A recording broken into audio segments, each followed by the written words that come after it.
यहीं से आपको मसला हल हो जाएगा ये ड्रॉप शिपिंग वाला।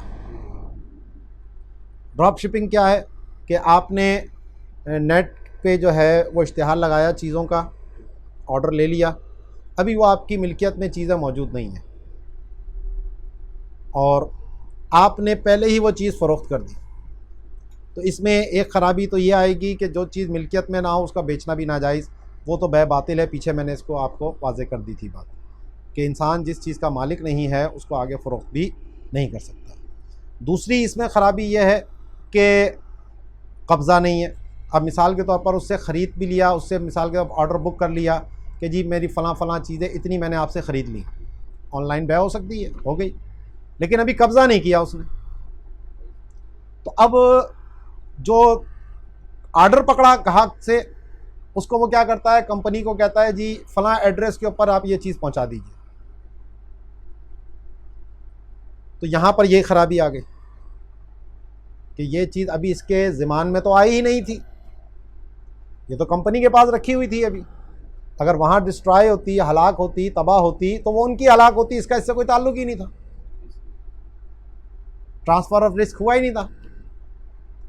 तो अब इसने क्या करा, उनको कहा जी उधर फ़लाँ जगह पर भेज दो, और इसने क्या करा, उससे पैसे लिए और जितने की ख़रीदी थी वो उसको आगे भेज दी, पैसे दे दिए, बाकी बीच का फ़र्क इसने अपने पास रख लिया।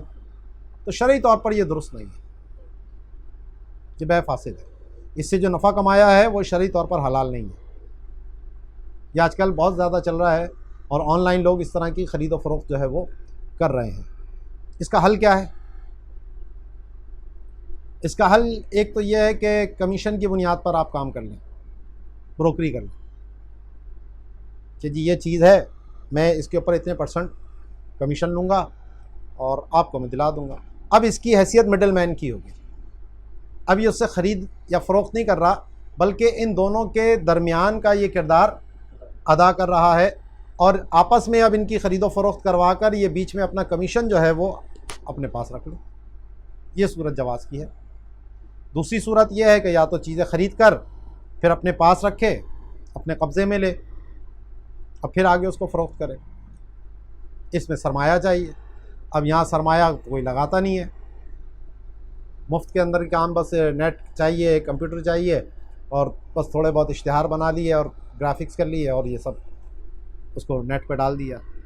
तो इसके लिए फिर सरमाया दरकार होगा। तो फिर वो कमीशन एजेंट वाली सूरत है जिसमें आप सरमाए की झंझट से बच सकते हैं। तो जायज़ काम करेंगे तो अल्लाह उसमें बरकत देगा।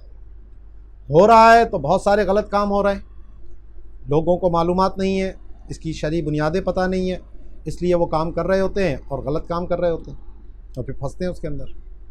तो इसलिए जो है इस काम से आप बचें। एक और सूरत बन सकती है कि जिस कंपनी से आपने मामला किया है तो वहाँ किसी बंदे को अपना नुमाइंदा बना दें, वकील बना दें।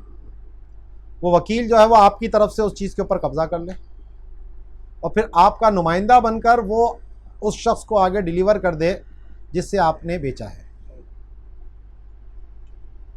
ये उस सूरत में होगा जब आपने पहले से ख़रीद के रखा हुआ है। ये कब्ज़े की सूरत में बता रहा हूँ। अगर मिल्कियत में ही नहीं आ रही और कोई ऐसा नहीं है तो फिर कमीशन एजेंट के अलावा फिर कोई और सूरत नहीं बनेगी, वो ब्रोकरी लेना फिर जायज़ हो जाएगा आपके लिए। तो जवाज़ की सूरतें हैं, लेकिन अगर कोई हलाल खाना चाहे तो उसके लिए सूरतें हैं। लेकिन अगर कोई हलाल हराम की तमीज़ ही नहीं है, बस जो आ रहा है आने दो, जैसा भी आ रहा है आने दो, तो फिर उस बंदे का कोई इलाज नहीं कर सकता।